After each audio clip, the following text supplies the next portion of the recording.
contradiction in the way he's approaching it so far. Yeah, good point. Scott Jennings, in a series of interviews on conservative-friendly outfits since his announcement, DeSantis has been making the argument he can defeat Donald Trump. Listen to this.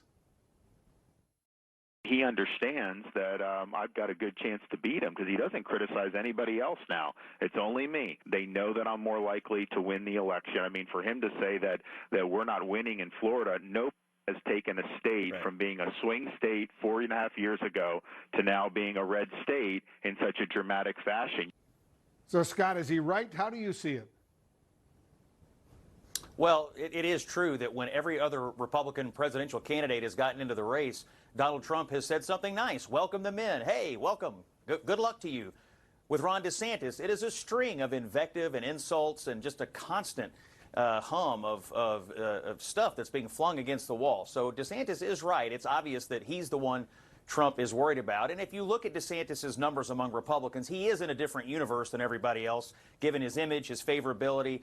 And to Ron's point, I'm not sure how much more he has to prove to Republican voters. I tend to agree with Ron that the electability argument for him could be the right one because, look, Donald Trump got fewer votes than the Democrats in 2 elections, is widely believed to have cost Republicans in 2 different midterms. He got a lower percentage of the vote than Mitt Romney did all the way back in 2012, twice. And so if I'm Ron DeSantis, I'm saying you may think Donald Trump is great, you may think that he's persecuted, but you cannot deny that he has failed when it comes to getting more votes than a Democrat, something that I have repeatedly done in Florida. And Van Jones, when it comes to federal legislation. Scott, you agree?